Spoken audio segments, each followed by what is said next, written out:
اللہ نے کیا فرمایا کہ اگر اہل ایمان کے دو گروہ آپس میں لڑ پڑیں تو ان کے درمیان صلح کرا دو۔ اور یہ ایک ایسی چیز ہے کہ جس میں امت مسلمہ جب مسلسل کوتاہی کرتی رہی، یعنی یہ جو معاملہ ہے صلح کا، دو مسلمانوں میں لڑائی ہوئی تو ہم صلح کے لیے تیار ہی نہیں ہوئے۔ ایران عراق جنگ ہوئی تو ہماری اپنی اپنی مصلحتیں تھیں، لہٰذا کوئی تیار نہیں ہوا کہ ان کے درمیان صلح کرا دیں۔ عراق نے کویت پر حملہ کر دیا تو کوئی آگے نہیں بڑھا، مسلمان آگے بڑھ کر بھائی صلح کرا دو، اور اللہ نے جو قانون طریقہ بتایا اس کے مطابق کرو، لیکن ہم نے یہاں پر بھی کوتاہی کی۔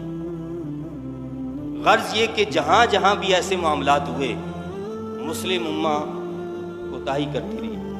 نتیجہ کیا نکلا کہ ان مصلحتوں کی وجہ سے اور سپر طاقتوں کی غلامی کی وجہ سے ہماری حیثیت ساری دنیا میں ختم ہو کر رہے گی۔ آج ہماری کوئی حیثیت دنیا میں آئی نہیں، اور ہوتا کیا ہے، اب دشمن جب چاہتا ہے جسے چاہتا ہے وہ اپنا نشانہ بنا لیتا ہے۔ یہ ہماری ان کوتاہیوں کی وجہ سے۔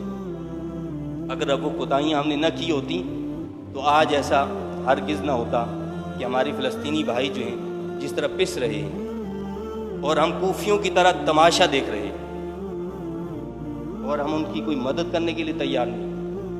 مدد کرنا دور کی بات، ہم ان کے سفیروں سے کوئی احتجاج تک ریکارڈ کرانے کے لیے تیار نہیں۔ اتنی بے غیرتی! آپ یہ تو دیکھیں، آپ کے ملک کے اندر، پاکستان کے اندر، کیا امریکی سفیر کے سامنے کوئی احتجاج کر دیا ہماری حکومت نے کہ بھائی یہ کیا ہو رہا ہے، یہ کھلے عام خلاف ورزی اقوام متحدہ کے قانون کی کیوں ہو رہی ہے؟ UN کے قانون سے آپ ڈرتے ہو نا؟ تو اس نے تو صاف واضح طور پر کہا کہ جب تک امریکہ جو ہے موجود ہے تو اسرائیل کو ڈرنے کی بات نہیں ہے، اس کے ساتھ ہے۔ یہ کیا UN کے خلاف نہیں ہے؟ جب یہ کھلے عام وہ یہ الفاظ ادا کر سکتے ہیں، یہ 57 اسلامی ممالک یہ کیا کر رہے ہیں؟ ان کا کیا کام ہے؟ اور پھر خصوصاً یہ ہمارے ملک کے ایک ریٹائرڈ جنرل راحیل شریف صاحب کہ جن کو 40 ممالک کی افواج کا سربراہ بنایا گیا، تو یہ کس مرض کی دوا ہے؟ ان کا کیا مقصد ہے؟ تو یہ سارے سپر طاقتوں کے غلام۔ اللہ پاک نے جو ہمیں تعلیمات دیں، جو احکامات دیے، ہم نے ان سے روگردانی کی۔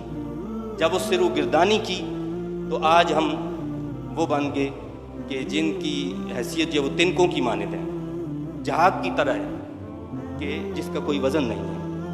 اللہ نے فرمایا کہ اگر اہل ایمان کے دو گروہ آپس میں لڑ پڑیں تو ان کے درمیان صلح کرا دو، اور اگر زیادتی کرے ایک گروہ دوسرے پر تو پھر سب مل کر لڑو اس سے جو زیادتی کرتا ہے، یہاں تک کہ وہ لوٹ آئے اللہ کے حکم کی طرف۔